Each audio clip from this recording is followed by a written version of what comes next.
Hey folks, been doing a lot of scratch recipes, and instead today I'm going to do something a little different. This is going to be a casserole recipe. This is a staple in our household. This is enchilada casserole.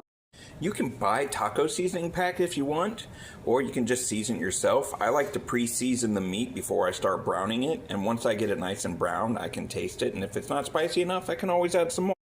While the hamburger's browning, we're going to grate our cheese.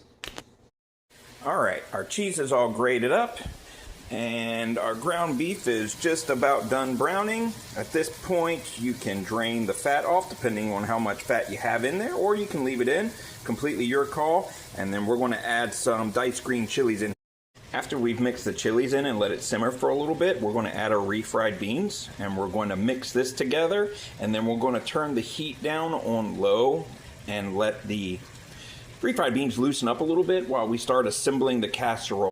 You want to grease your casserole dish. I'm using a 9x13. And then you want to cut some of your tortilla shells in half, probably about a third of your stack. We're probably not going to use this entire package. I think this is a 36 count. And we're going to put our enchilada casserole sauce or our enchilada sauce into a measuring cup so it's easier to distribute.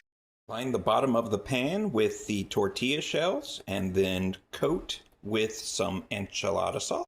Once we got a nice coating of the enchilada sauce on the shells here, we're going to add some cheese to this layer.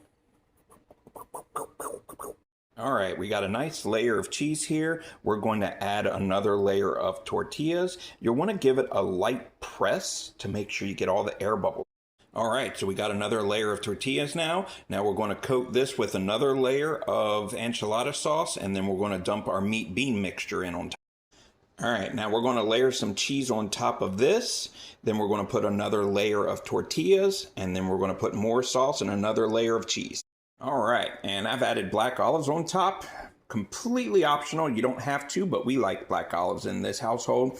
It serves two purposes, partially for flavor, partially for when you go to put the aluminum foil on there, it keeps it from sticking to the cheese.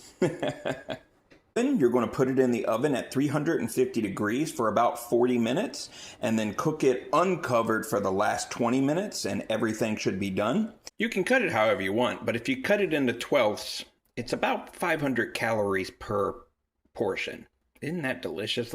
And top with your favorite Tex-Mex accoutrements. It's delicious, so dig in. See you next time.